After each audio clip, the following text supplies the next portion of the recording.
ministerio y de Dios. Y casi otro año, 9 meses, que volví otra vez, pero solamente de asistente a la iglesia. Y volví porque mi hija, la mayor, que hoy tiene 26 años, se enfermó. Tenía 9 meses de edad y ya estaba empezando a caminar y enfermó. Una enfermedad rara, allá le llaman ojo, no sé cómo le llaman por acá. Pero mi hija enfermó y creí literalmente que iba a morir.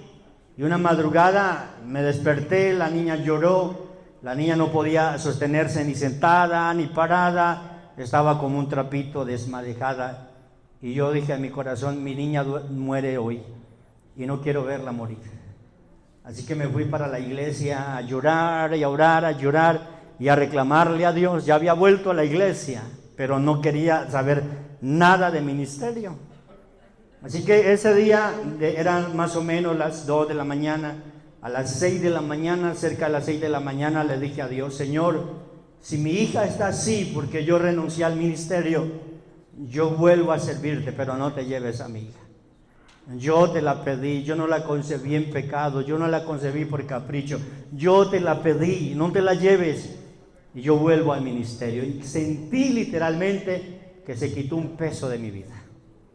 Cuando regresé a la casa, 1 hora después, mi esposa dice que la niña había cambiado de semblante. Y realmente la miré y había cambiado de semblante. Entonces le dije a mi esposa la oración que había hecho a Dios. Y le dije a mi esposa: le voy a contar lo que sucedió. Y le conté. Y le dije y le prometí a Dios que le iba a servir. Y yo le voy a servir a Dios. Pero yo tengo un grande problema, porque yo ahora no amo servir a Dios y no amo las almas, no tengo carga por esto. Y le dije a mi esposa: por mí todo el mundo se fuera al infierno, yo no tengo amor por ello. Así que le dije: así que estamos en un problema y Dios tiene que colocar pasión, carga, amor, compasión por los perdidos, amor por estar detrás del púlpito. Y oramos cogidos de las manos, y Dios empezó ese día un proceso en mi vida. Quedé embarazado otra vez del ministerio y a los 9 meses completos estaba pastoreando nuevamente. Dios es bueno.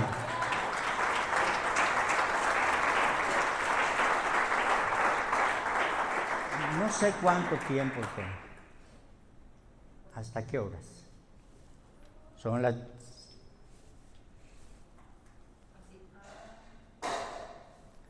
Hasta las 10:30. Ok. Así que regresamos al ministerio y me enviaron a la iglesia que había dejado cuando me retiré del ministerio. La iglesia la habían dejado caer, tenía 4 miembros y yo había dejado 40 miembros. Habían dejado caer la iglesia. Y empezamos con mi esposa un proceso y no fue fácil. Y quiero hablarle de cómo Dios me ha llevado a transicionar en mi vida ministerial hasta hoy. Amén. Oramos a Dios. Padre, te doy gracias. Señor, gracias por tu palabra de esta mañana, Señor, y por lo que hemos recibido desde el día de ayer. Has bendecido nuestras vidas y continuarás bendiciendo nuestras vidas. Dios, te pido, Señor, que la palabra haya cabida en el corazón nuestro, que salgamos renovados, transformados, para transformar nuestra sociedad, para transformar nuestras familias, para transformar nuestros liderazgos, las iglesias que has encomendado en nuestras manos. Gracias, Dios, en el nombre de Jesús. Amén. Liderazgo transformacional es el Congreso. Y quiero recordarles, creo que muchos conocen parte de la historia de Colombia. En Colombia hubo un proceso transformacional.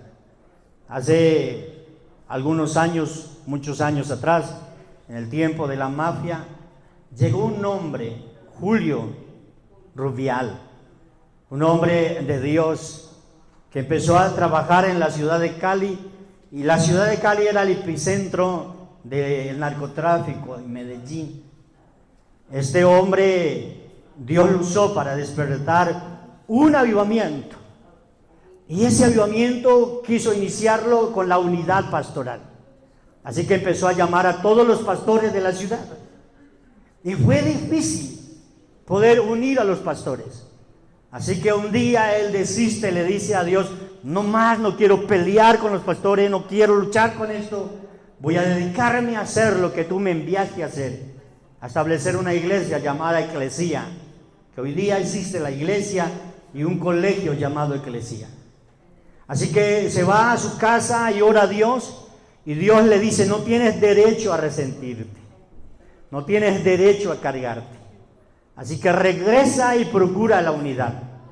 Así que le pidió perdón a Dios y volvió otra vez a convocar a los pastores, y en aquel tiempo se hacían unas megavigilias que inició el pastor Julio Rubiales.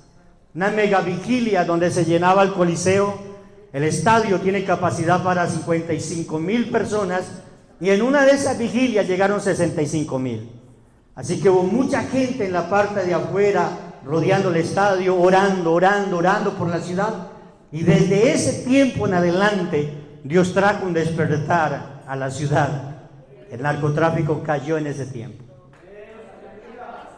He escuchado que aquí es violento, y por lo que logro escuchar es casi igual a esa década, o no sé.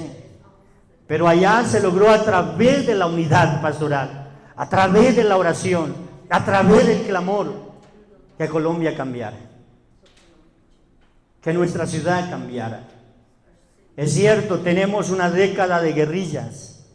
Tenemos 4 grupos armados, 4 grupos armados al margen de la ley, y 23 bandas criminales de toda clase. Y yo estoy ubicado en uno de los territorios más difíciles, que le llaman zona roja, que es al sur de mi país. Usted pasa por los caminos, se encuentra cultivos ilícitos cerca de la carretera, muy cerca de la ciudad. Pero es un lugar también donde prolifera el evangelio, donde la gente se convierte, donde la gente tiene hambre y sed de Dios. Y no ha sido fácil predicar por el conflicto y porque estamos restringidos en algunas zonas. Pero Dios sigue glorificándose, porque donde abunda el pecado, sobreabunda la gracia. Ese es nuestro Dios.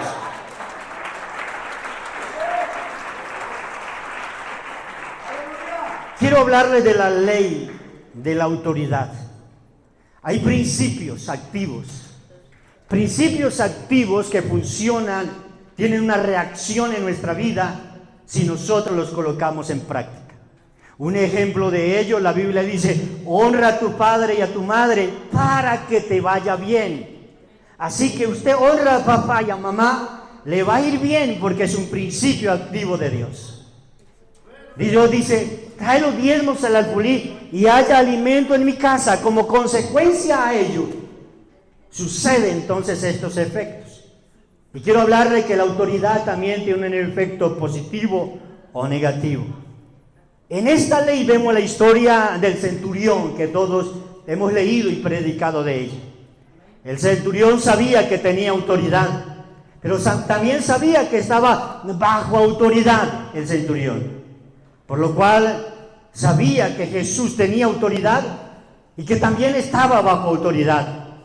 Tenemos autoridad nosotros porque estamos bajo una autoridad. Eso le dijo Nicodemo a Jesús: sabemos que has venido de Dios como maestro, de Dios tu autoridad, porque nadie puede hacer los milagros que tú haces si no hay una autoridad sobre ti. Es lo que le está diciendo: si no viniese de Dios. Mateo 8, verso 8, nos dice que este centurión le dijo a Jesús: basta con que digas la palabra y mi siervo quedará sano. Solamente di la palabra, porque yo sé, le dice el centurión, que estoy bajo autoridad y tengo bajo mi autoridad oficiales también. Pero le dice: yo sé porque estoy bajo autoridad de mis superiores, dice el centurión.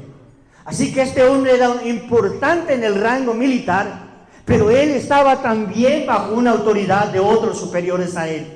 Y también dice: y tengo autoridad sobre mis soldados. Solo tengo que decir: vayan, y a ellos, y ellos van. Solamente tengo que decir: venga, y ellos vienen, porque tengo autoridad y estoy bajo autoridad. Es un principio divino, es un principio de Dios, es un principio terrenal. Tener autoridad es estar bajo autoridad, porque podríamos decir, ¿y en nombre de quién vienes? ¿Quién es tu autoridad? ¿Con qué autoridad haces lo que estás haciendo? Estoy bajo autoridad, hijo de mis oficiales superiores. Tener autoridad es la facultad de mandar, es tener la facultad para tomar decisiones que produzcan efectos. Tener autoridad es el tener el derecho de dirigir. Ahora yo estaba sometido a una autoridad que había en el altar, porque estaba ahí recibiendo. Una autoridad que estaba aquí dirigiendo la alabanza, y la alabanza dice, pónganse de pie, y nosotros nos ponemos de pie porque hay una autoridad ministrando. Hay una autoridad orando y predicando, y nos dirigía, y todos nos sometemos a esa autoridad. Ahora yo estoy en la autoridad en el altar. Todos tenemos autoridad y estamos en algún momento bajo autoridad. Tener autoridad es tener el derecho de hablar. La Biblia dice en el libro de Marcos 1:22 que la gente quedó asombrada de la enseñanza de Jesús, porque lo hacía con verdadera autoridad, como quien tiene autoridad, algo completamente diferente de lo que hacían los maestros de la ley. Una persona con autoridad predica y vive lo que predica, y predica lo que vive. Es una persona que tiene autoridad. De hecho, encontramos muchas personas que no viven lo que predican. Muchas personas que son hipócritas en el altar. Tenemos autoridad también, y reconocemos que hay autoridad en el mundo espiritual. La Biblia nos habla de un hijo de un tal Esceva, dice la palabra de Dios. Estos trataron de echar fuera un demonio de un hombre endemoniado, y el endemoniado le dijo a estos hijos de Esceva: nosotros conocemos a Jesús, sabemos quién es y quién es Pablo, pero ustedes no los conocemos. Porque esto dijeron: en el nombre de Jesús que predica Pablo, te echamos fuera. Y los demonios no se fueron. Así que se levantaron y se abalanzaron contra ellos, los golpearon y los hicieron salir desnudos, huyendo, porque no tenían autoridad. No estaban bajo una autoridad. Aunque pronunciaron la fórmula, si podemos decirle de alguna manera, bien, porque estaban diciendo bien las palabras: en el nombre de Jesús que predica Pablo, te echamos fuera, pero no se fueron. Así que hay gente que cree que por usar el nombre de Jesús tiene autoridad. ¿Qué fue lo que le restó autoridad a estos hijos de Esceva, sacerdotes? ¿Qué era lo que carecía en ellos, que no les permitía tener autoridad en el mundo espiritual? Que los demonios no los conocían. O de hecho sí dijeron: a Pablo conocemos, a Jesús también, pero a ustedes no los conocemos, porque un hombre de autoridad es conocido por los demonios.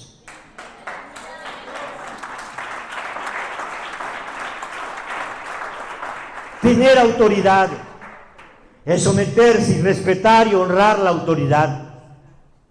Imagínate el centurión. Todos hemos oído, o algunos han pertenecido a las fuerzas militares. Y las fuerzas militares se honran, se respetan, se les somete, se sujetan a las autoridades superiores, y vaya que no lo hagan. Así que este centurión sabía lo que era tener una autoridad y estar bajo una autoridad. Él sabía que para que lograr que sus soldados se sometieran a él tenía que someterse también a sus generales. Él tenía que someterse a sus superiores. Debemos honrar y respetar las autoridades.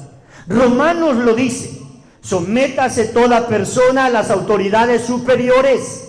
Y ahí está generalizando, porque no hay autoridad, escucha bien, no hay autoridad sino de parte de Dios, y las que hay por Dios han sido establecidas. Por lo tanto, todo aquel que se opone a la autoridad se rebela contra lo que Dios ha instituido, así proceden y recibirán castigo. Toda autoridad viene de parte de Dios, y no hay autoridad si no viene de parte de Dios, dice la palabra del Señor. Cuando Pablo perseguía a la iglesia, se encuentra con Jesús. ¿A quién perseguía Pablo? A la iglesia. A la iglesia la llevaba a prisión. Pero un día se le aparece Jesús y le dice: Saulo, Saulo, ¿por qué me persigues? ¿Realmente a quién estaba persiguiendo Saulo? A Jesús, el que está sobre autoridad de la iglesia. Así que el que se levanta contra esta iglesia, se levanta contra la autoridad de la iglesia, que es Jesús. No sé si me estoy haciendo entender.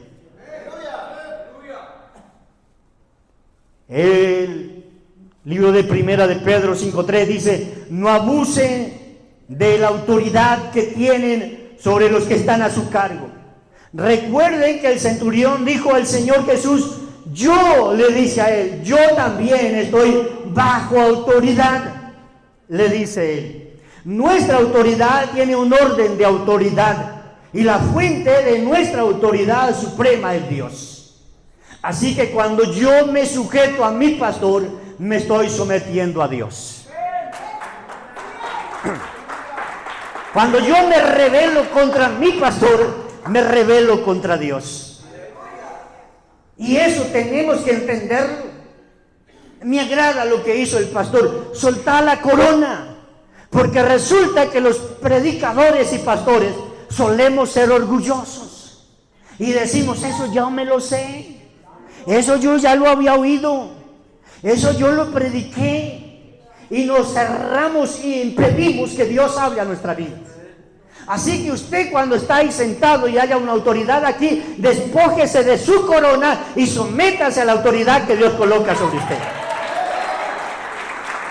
Eso va a transicionar su vida, va a hacer que su liderazgo sea transformacional, porque usted no va a lograr que su liderazgo sea transformacional si no permite que transforme su vida. No espere de sus líderes y de sus ovejas lo que usted no hace con su pastor. No va a suceder, porque hay un mundo espiritual y nosotros ministramos lo que somos.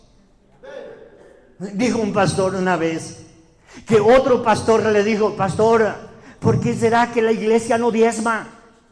La iglesia no ofrenda, esa gente no da nada. Entonces el pastor le pregunta al otro pastor: pastor, ¿y tú diezmas? Y dice: yo soy el pastor.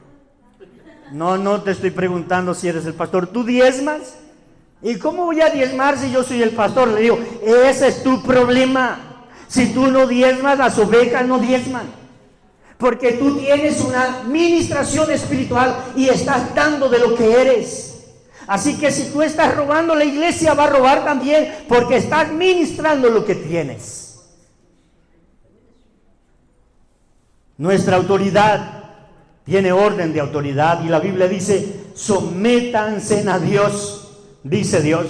Y pregunto yo: ¿queremos ser gobernados, dirigidos por alguien que no es gobernado por Dios? ¿Por alguien que no se somete a Dios? ¿Por alguien que no tiene autoridad? Yo tengo un pastor amigo evangelista que salió de una misión, y la misión no quiso darle cobertura para hacer obra de evangelista, porque lo querían como pastor. Y él iba a predicar y algunas puertas se le cerraron. Yo conozco su testimonio y sé que es un hombre de Dios hace muchos años. Y me dice: pastor, me está pasando esto. Me gustaría trabajar bajo su autoridad, que tú seas mi pastor.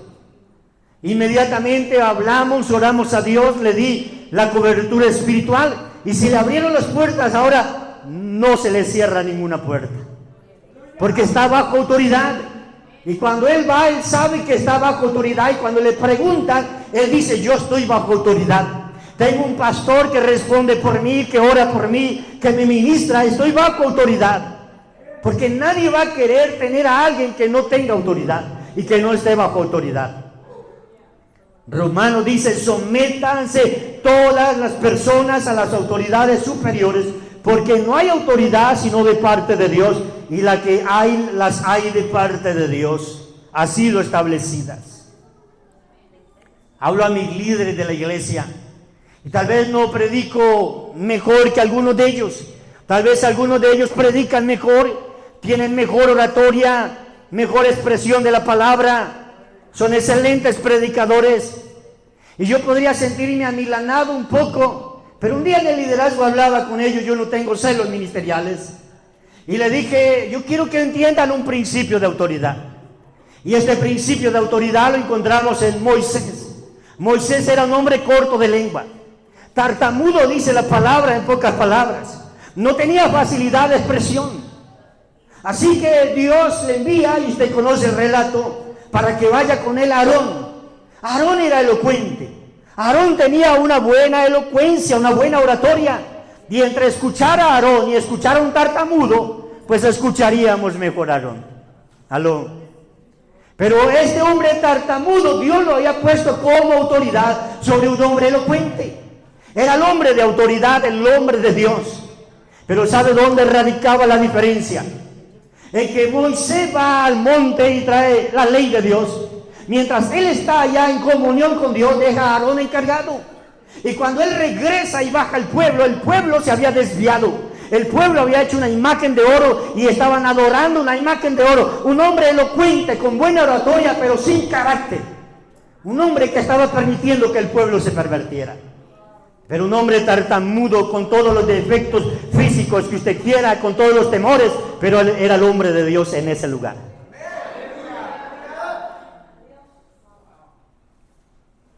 Uno dice, pastores, que tener autoridad no es fácil. Yo no confío en el hombre. Digo, bien haces. Porque Dios dice, maldito el hombre que confía en el hombre. Porque Dios no dice que confíen. Dios dice, sométase a toda autoridad terrenal. Es muy diferente. Porque mi pastor es hombre sujeto a pasiones iguales que las mías. Pero sobre él reposa una autoridad, y es la autoridad de Dios. Cuando me someto, no me estoy sometiendo a él, sino a Dios, a la investidura que Dios le dio a él. Y una vez le dije a mi pastor sentado en una mesa, le dije, pastor, no estoy de acuerdo, pero yo estoy para servirte. Cuenta conmigo, yo te puedo ayudar y te puedo servir. Porque el hecho de que yo no esté de acuerdo no significa que me rebele contra la autoridad. Porque no significa que tienes que estar de acuerdo. Sométese simplemente. Porque tal vez con Dios no estamos de acuerdo con muchas cosas, pero nos sometemos a Dios. Algunos no están de acuerdo con dar el diezmo. Algunos no están de acuerdo con el ayuno. Algunos no están de acuerdo con algunas cosas que le producen aflicción, pero sométase. Porque Él es nuestra autoridad. Si usted quiere que la iglesia se le someta y sus líderes se le sometan, aprenda a someterse a la persona que está en autoridad sobre usted. Todo el que se opone a la autoridad se rebela contra lo que Dios ha establecido. Dice la Biblia en Romanos 2:13-2, así que los que proceden de esa manera recibirán castigo. Dios ha instituido las autoridades, escuche bien, como padres, como líderes espirituales, como jefes, como gobernantes, figuras de autoridad sobre la tierra, figuras de autoridad en la iglesia. Y estos son personas imperfectas. Yo soy imperfecto, somos imperfectos, pero Dios nos estableció como autoridad. Y tenga en cuenta que, vuelvo y repito, no nos sometemos tanto hacia la persona como persona, sino a la posición de autoridad que Dios le ha dado. Tengo líderes en la iglesia.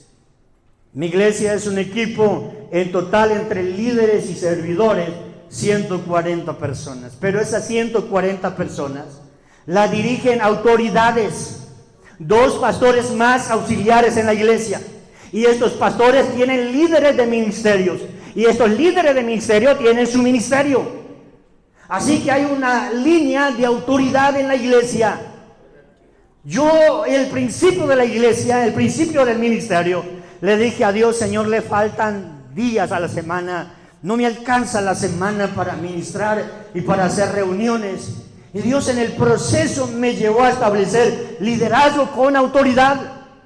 Ahora ya tengo todo el tiempo libre y me voy a la iglesia y está tal ministerio en una reunión con su líder y está allá en otro salón otro ministerio en reunión con su líder. Y yo estoy supervisando y direccionando los líderes de ministerio para hacer más efectivo el trabajo y la gente sea atendida. Es un liderazgo de autoridad. Y este principio, que los líderes o nuestros padres espirituales son padres. Ayer oía al pastor que decía, lo veo como un padre espiritual. Ahora, ¿sabe lo que significa eso? La Biblia dice, honra a tu padre y a tu madre para que te vaya bien. Así que si yo honro a mi padre espiritual, me va a ir bien. ¿Aló? Pero estos padres tenemos a veces hijos con parálisis infantil. Chinos de 30 años que todavía dependen del seno de mamá, de la provisión de papá. Hijos que todavía dependen de sus padres cuando deberían de estar honrando y ayudando a papá. Yo vengo de una casa de 5, somos 5 hermanos, 2 varones somos y tengo 3 hermanas. Pero crecimos y papá dejó de proveer para nosotros el sustento, la comida. Ahora nosotros suplimos para él. Ahora le damos a él. Ahora lo honramos, lo ayudamos. No dejamos que gaste sus recursos porque le damos de recursos a él. Esa es la paternidad. Pero hay gente que está esperando que papá le dé, que papá le dé, que papá le dé. Y decimos, ¿hasta cuándo? Por Dios, ¿hasta cuándo? Porque debiendo ya ser maestros, tenéis necesidad de que les vuelva a enseñar los primeros rudimentos de la palabra de Dios. Y he tenido pastores que los he sustentado económicamente y les digo, me voy a pensionar sustentándolo. Me voy a hacer viejo cuando debería de aportar para el reino. Y esto de estar en autoridad sobre pastores no es fácil, porque tenemos la carga de abrir iglesias, de establecer pastores, de expandir el reino. Así que los hijos tienen que ayudar a expandir el reino. No estar esperando que papá me dé, sino papá, ¿cuánto necesita para que extendamos el reino? ¿Qué necesitas, papá? No me des nada, yo quiero ayudarte, papá. Eres mi padre espiritual. La iglesia es una institución de autoridad. Los jefes son autoridad. Los líderes y los gobernantes son autoridad. Y repito, la Biblia dice, sométase toda persona a las autoridades de gobierno. Honrar la autoridad. Yo fui rebelde en mis inicios de ministerio y me costaba someterme a la autoridad. Y yo me quejaba de mi pastor en mis principios de ministerio, y cuando hablaban mal de mi pastor, yo patrocinaba eso, yo toleraba eso, yo pasaba eso y me hacía parte de que denigraran y hablaran mal de mi pastor. Vivía en una iglesia estancada ministerialmente, económicamente, numéricamente estancada, pasaba trabajos económicos en la iglesia. Y un día Dios me redarguyó y dije, nunca más vuelvo a permitir que hablen mal de mi pastor. Nunca más vuelvo a hablar de mi pastor. Y de ahí en adelante, el que me hablaba mal de mi pastor le decía, no me hable de mi pastor. Es que tu pastor hizo esto. No importa, y si lo hizo mi pastor, yo quiero ser parte de ayudar a restaurarlo y no para hundirlo. Quiero estar ahí como ese Aarón y Hur que levantaban las manos de Moisés para sostenerlo, no para hundirlo, para sostenerlo en su cansancio, en su debilidad, en su agotamiento, en sus debilidades. En eso tenemos que convertirnos. Y mi ministerio empezó a dar una transición, una transformación. En la misión necesitamos años para ser pastores ordenados. Yo no había cumplido ese tiempo y le dije a mi pastor, pastor, ¿por qué no me permites casar, aunque sea lo de mi iglesia? Y digo, espérate tantico, espérate un momento. Y terminamos la reunión y hablamos. Y en esa reunión digo, vamos a ordenar a algunos pastores. Y entre esos ordenados me nombró a mí. Y yo dije, está equivocado mi pastor. Yo apenas llevo 2 años. Necesitamos más años para ser ordenados al ministerio. Así que fui y le dije: pastor, creo que usted se equivocó. No tengo todavía el tiempo. Me dijo: no, yo lo voy a ordenar a usted por los frutos, por los resultados, porque hay gente que lleva 10 años y no tiene frutos. Usted lleva poco tiempo y ya le vemos frutos. Pero eso sucedió cuando cambié mi forma de honrar a mi pastor. Principio de autoridad. Hay gente que me habla de pastores y le digo: ¿quién te dijo eso? ¿Tú lo sabías? Me pregunta. No, ese no es el caso. ¿Quién te lo dijo? Pues yo lo sabía, sí. Pero ¿por qué tiene que divulgarse las debilidades de los ministros, los pecados de los pastores? Porque hay que deshonrar y cortar la punta del manto del ungido de Jehová. Porque este Saúl era, perdónenme la expresión, un sinvergüenza. Quería matar a David, perseguía a David, pero David dijo: lejos esté de mí tocar el ungido de Jehová. Pero muchos de nosotros nos atrevemos a cortar la punta del ungido de Jehová, del manto. Y la consecuencia para David fue terrible. Así Dios trajo consecuencias solo por tocar la punta del manto del ungido.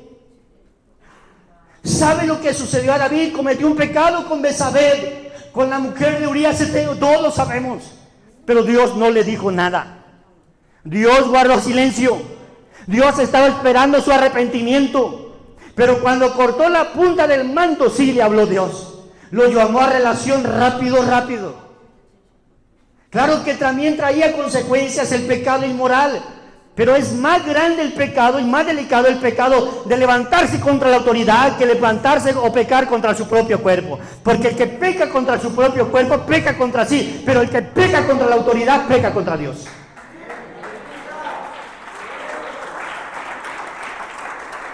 Y no estoy justificando, no estoy maquillando, no estoy diciendo que no es pecado la inmoralidad, porque lleva al infierno, porque la Biblia dice que a los fornicarios y a los adúlteros juzgará Dios. Lo que estoy diciendo es que el que peca contra su cuerpo peca contra sí mismo, pero el que peca contra la autoridad peca contra Dios. Una autoridad de Dios. Muchos que gobiernan tal vez son malos. Mucha gente es corrupta, gobernantes del mundo secular. Tal vez no creen en Dios, pero ellos son la autoridad. Y Dios no te llamó a hablar de la autoridad, sino a bendecir la autoridad y a orar por la autoridad, por los que están en eminencia. A orar por ellos. No significa que yo esté de acuerdo, pero significa que debo de bendecirlos. El rey Saúl le costaba estar bajo autoridad. Saúl le costaba estar bajo autoridad y era el rey de Israel, pero su autoridad era Samuel. Y la autoridad visible, legal, la autoridad real era Saúl. La autoridad espiritual, Samuel, pero el visible era Saúl. Esperando que su autoridad llegara, su autoridad espiritual, Samuel le dijo: baja a Gilgal y espérame allí para ofrecer holocausto y bendecir tu misión, dice una versión. Espérame allí en Gilgal, espérame, le dice, para bendecir tu misión y para ofrecer holocausto y decirte lo que tienes que hacer. Un sacerdote diciéndole al rey de la nación: espérate que te voy a decir qué es lo que tienes que hacer. Repito, porque es la autoridad de Dios. Así que dijo Samuel a Saúl: luego desciende a Gilgal delante de mí, y allí me encontraré contigo para sacrificar ofrendas quemadas y ofrendas de paz, y deberás estar 7 días hasta que yo llegue y te dé más instrucciones. 7 días. Y allí radicó el fracaso. Ahí empieza el fracaso de Saúl el rey. Aunque era la máxima autoridad visible en el pueblo, también debía de estar bajo autoridad espiritual. Aunque usted es la máxima autoridad en su iglesia, usted debe de estar bajo autoridad. Yo no comparto con ruedas sueltas. Perdóneme si hay alguno ahí. Pero si hay alguno ahí, búscate una autoridad. Sométete a una autoridad. No es el orden de Dios. Tenemos que tener autoridad. Y tengo amigos que andaban como ruedas sueltas, y al que me encuentro le digo, búscate una autoridad. Hay tantas personas en el mundo ministerial que pueden cumplir a tus deseos. Búscate una, ora a Dios, pero está bajo cobertura ministerial y espiritual. Está bajo la cobertura de Dios. Mientras tanto, dice la Biblia en el libro de Primera de Samuel 13:8, Saúl se quedó en Gilgal esperando a sus hombres, temblando de miedo. Durante 7 días Saúl esperó allí, según las instrucciones de Samuel. Pero aún así Samuel no llegaba, y Saúl se dio cuenta de que sus tropas habían comenzado a desertar. De modo que ordenó y dijo, tráiganme la ofrenda quemada y las ofrendas de paz. Y Saúl mismo sacrificó la ofrenda quemada. Pero Samuel preguntó, ¿qué has hecho? Mira lo que hizo el rey. Ofreció un sacrificio de ofrenda cuando era el sacerdote que tenía que hacerlo y debía de esperar la autoridad, someterse a la autoridad. Y le dice, ¿qué has hecho?, exclamó Samuel, ¿no obedeciste el mandato que te dio el Señor tu Dios? No le dijo, no obedeciste lo que yo te dije, no le dijo así. Le dijo, no obedeciste lo que te mandó el Señor tu Dios. Ellos tenían bien en claro que no era ellos, que era Dios a través de ellos. Y eso es lo que entendemos nosotros como autoridad. Cuando oramos por un enfermo, no somos nosotros, es Dios que hace el milagro. Cuando oramos por un endemoniado, cuando oramos por una familia, cuando damos órdenes en la iglesia, cuando damos directrices en la iglesia, no somos nosotros. Nosotros tenemos la investidura de Dios. Por eso no podemos abusar de la autoridad.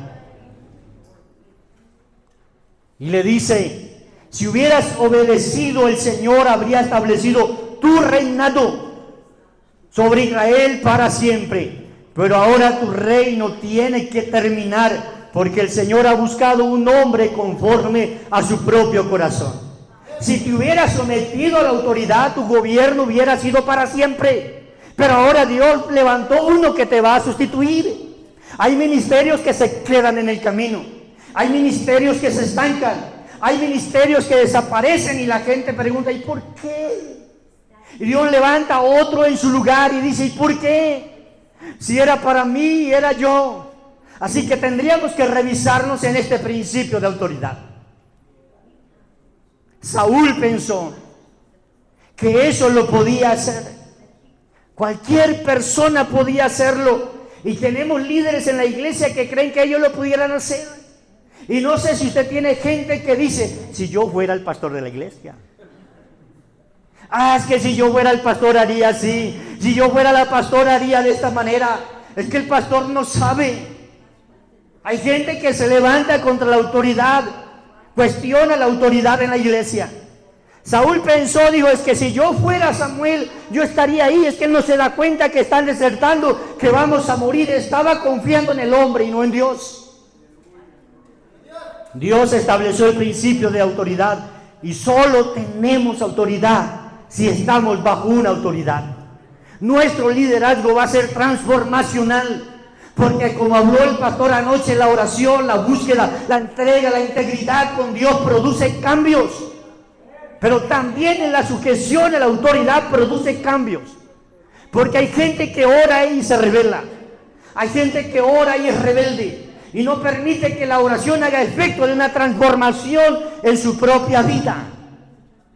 Así que no podemos esperar que mi oración haga transformación en la ciudad, en el barrio, en la iglesia. Primero tiene que hacer transformación en mi vida, en mi casa, en mi familia, con mis hijos. Tanto el centurión como la gente reconocieron que Jesús estaba bajo autoridad. Y la gente se asombraba de su enseñanza porque les impartía como quien tiene autoridad. Saúl se quedó en Gilgal esperando, viendo que sus hombres temblaban de miedo. Durante 7 días esperó allí, según las instrucciones. Pero ese 7º día no esperó hasta el final del día. Se desesperó, se angustió. Mi líder no vino, no me enviaron los recursos, no me dieron la ayuda, no han llegado. Así que buscan la manera de proveer sus recursos, de hacerlo a su manera y no a la manera de la autoridad. Así que él, presionado por las circunstancias difíciles, toma una mala decisión. Saúl es el reflejo de muchos que no están bajo autoridad, que pierden su autoridad. Una persona de influencia que no reconoce o está bajo autoridad, no tiene autoridad. Escucha bien. Cuando murió el que era mi pastor, mi presbítero, para nosotros fue un golpe duro. Y cuando llega el sucesor de él, y tenemos una reunión con todos los pastores de la región, y nos presentan a un pastor desconocido, y nos dicen un poco de cosas, y yo como autoridad me levanté y hablé, y dije, hay cosas con las cuales no estoy de acuerdo. Yo llevo en la misión muchos años trabajando como pastor. Si esa es la decisión de la misión, la acataremos y vamos adelante con lo que ha establecido la misión. Y como le dije, posterior a eso me siento en un almuerzo con el que ahora es mi pastor y le digo, pastor, como lo dije en la reunión, no estoy de acuerdo con cosas, pero una cosa me enseñó mi pastor, someterme a la autoridad. Ahora usted es mi autoridad y me someto y estoy dispuesto a ser tu mano derecha si lo quieres, ayudarte. Y posteriormente este hombre en poco tiempo me llama y me dice, necesito entregarte todo un departamento, todo un estado le llaman acá, para que supervises y seas el presbítero de esa zona. Te mira la consecuencia de someterse y honrar la autoridad, sujetarse a la autoridad y respetar la autoridad. La Biblia habla que en el libro de Hechos, en la iglesia de Antioquía, habían autoridades, profetas y maestros. Y ahí orando, el Espíritu Santo dijo, apartadme a Saulo y a Bernabé, que me es útil para la obra. Y mientras participaban en el culto al Señor, oraban y ayunaban, dice la palabra. Y en ese momento el Espíritu Santo dijo, apartadme a Bernabé y a Saulo para el trabajo que les he llamado, porque me son útiles para el ministerio. Así que después de orar y ayunar, impusieron las manos y los enviaron y salieron como misioneros bajo la autoridad de la iglesia de Antioquía, bajo la autoridad que había en una iglesia. Así que el mismo Saulo no era una rueda suelta, Saulo estaba bajo autoridad. Otra prueba de Saúl, la primera era la paciencia, esperar y esperar en Dios, y la segunda era de su total obediencia. Cuando fue contra la guerra contra Amalek y destruyó todo lo que había en Amalek, pero perdonó a los becerros y al ganado más gordo y al rey de Amalek. Y cuando llega el sacerdote le dice, ¿qué has hecho? Locamente has hecho. ¿Qué es este balido de ovejas y bramido de vacas que escucho en los corrales? Y dice, antes hice bien, porque lo traímos para ofrecerlo en sacrificio a Jehová, tu Dios. No le dijo nuestro Dios. Como que quiso tocar la conciencia de él, despertar la emoción de él, y dice, es que lo trajimos para ofrecerlo a Jehová, tu Dios. Como para que diga, pues si era para mi Dios, listo, no hay problema. Pero no era así. Y eso hizo que Dios lo desechara para que no fuera más rey sobre Israel. Segunda vez que comete su error. Samuel lo lloraba y Dios le dice, no llores más a Saúl porque lo he desechado para que no sea rey sobre Israel. Simplemente era un hombre que no sabía sujetarse, era un hombre que no sabía someterse. No habla de una inmoralidad de él, habla de la falta de sujeción. Impresionante, porque a veces creemos que lo que nos tira del piso es una inmoralidad, pero a este hombre lo llevó al fracaso la falta de sujeción, la falta de someterse a la autoridad que Dios había establecido. ¿Qué es una autoridad espiritual? La autoridad espiritual es la autoridad que tengo en la iglesia. He establecido autoridades en la iglesia y mi líder de alabanza es autoridad sobre todos los ministros de alabanza. Pero hay un pastor que está sobre la autoridad, él está bajo autoridad del otro pastor. Y el otro pastor está bajo mi autoridad y yo estoy bajo autoridad también. Y mi autoridad también tiene otra autoridad, que es una junta directiva de presbíteros y presidentes de la misión. La Biblia dice que Pablo era el perseguidor de la iglesia y tuvo un encuentro en el camino con Jesús. Y cayendo en tierra oyó una voz que decía: Saulo, Saulo, ¿por qué me persigues? Y él dijo: ¿quién eres? Y él dijo: yo soy Jesús, a quien tú persigues. Le dice: yo soy Jesús a quien tú persigues. ¿A quien perseguía? Literalmente a la iglesia, pero espiritualmente ¿a quien perseguía? Jesús. Así que se estaba levantando contra la máxima autoridad en la iglesia.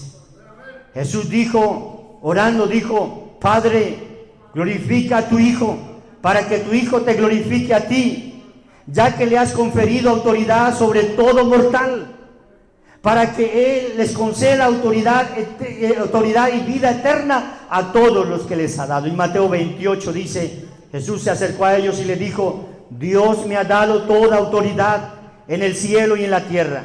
Luego Jesús les confiere esa autoridad a los discípulos y les dice a ellos: vayan, le dice a ellos, prediquen el evangelio a todas las naciones. Así que les está confiriendo la autoridad de Él a los discípulos. Y le dice: el que venciere y guardare mis obras hasta el fin, yo le daré autoridad sobre las naciones, dice Apocalipsis 2:26, y me obedezcan hasta el final, dice Dios. Volvemos a la autoridad del centurión. En la escritura nos habla de este hombre que reconocía que había una autoridad. No era un cristiano, no era un evangélico, no era un ministro de culto, pero conocía el principio de autoridad.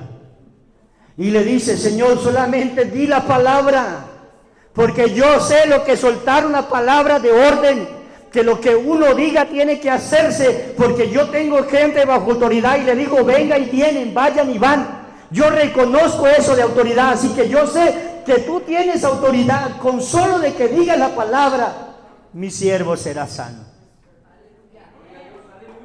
Es un principio de autoridad. Dios nos ha permitido servirle a Él, ministrar en su presencia. Y es un gran privilegio, porque no solamente hacemos una labor muy digna, muy honrosa, inefable para decirlo, aparte nos pagan por eso, como si fuera poco. Suficiente solo con servirle a Él, con tener el privilegio de poder ser instrumento en sus manos. Todos nosotros soñamos con tener ministerios fructíferos, ministerio de expansión, ministerios que transformen ciudades, que transformen pueblos. Pero erramos entendiendo que hay principios que van a actuar en beneficio a ello. No nos entendemos porque hay gente que Dios bendice tanto y les provee recursos y ellos hacen obra y uno dice: ¿cómo le hacen? ¿Cómo tienen tantos recursos? ¿Cómo Dios les provee recursos? Pero es gente que aplica el principio que hay en el dar. Cuando ellos dan, Dios les da. Cuando ellos entregan, Dios les concede. Yo sé lo que es tener pastores bajo autoridad. Y todos los pastores están expectantes a quién le va a dar su autoridad. Así que tenemos una responsabilidad de llevar una palabra que bendiga sus vidas. Pero estos ministros tienen necesidades económicas, necesidades de provisión. Ellos colocan la mirada en su papá espiritual, en su presbítero, en su apóstol, en su pastor. ¿En qué les podemos ayudar? Así que es nuestro trabajo canalizar recursos. Y usted no sabe el proceso para canalizar recursos, muchas veces para ayudar a los que necesitan. Desprendernos de los nuestros para darle a los demás. Desprendernos de nuestra paga para ayudar a los pastores. Yo le digo a la administradora en la región que yo estoy, le digo: mándame un informe de cómo estamos. Y me manda el informe y digo, Dios del cielo, por Dios, estamos invirtiendo más plata de la que entra. ¿Cómo le hacemos? Y le dije, desde hoy en adelante no me envíes ofrenda, no me envíes nada, déjalo así. Invirtamos en la extensión del reino, ayudemos. Tengo 2 pastores nuevos que iniciaron obra este año y me les envía esa ofrenda a fulano y a fulano, hasta que levanten la obra. Y yo digo, si los otros hijos espirituales que son adultos dejaran de depender de papá y ayudaran a extender el reino, el trabajo se haría más fácil.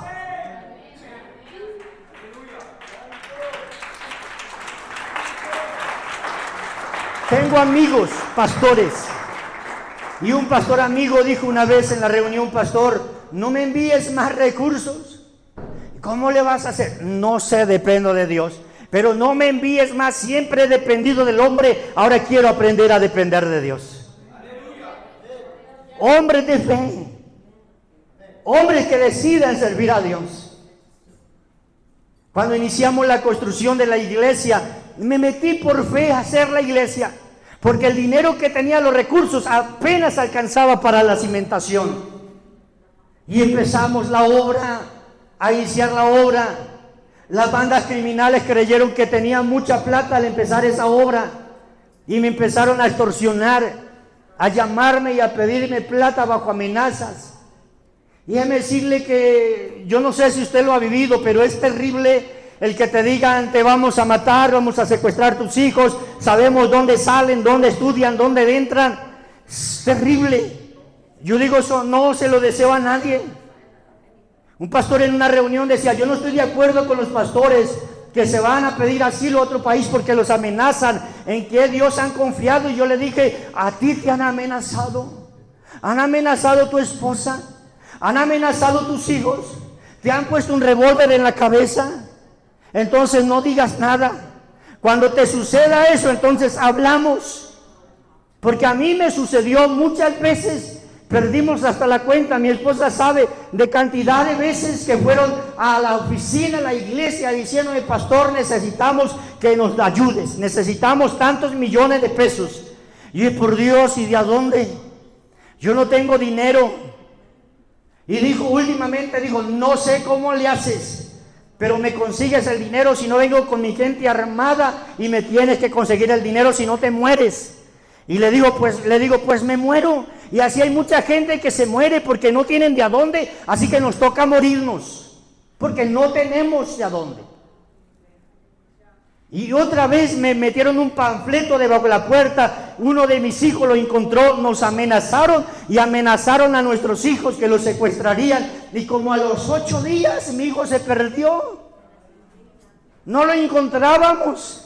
Fui al colegio y no estaba, yo me desesperé, iba por las calles llorando como niño pequeño en el carro y diciendo, ¿dónde está mi hijo? Y lo secuestraron, Dios mío. Y cuando apareció mi hijo, yo le di rejo, yo le di su castigo. Yo no sé quién lloraba más, si él o yo mientras lo castigaba y él mientras yo lo estaba castigando.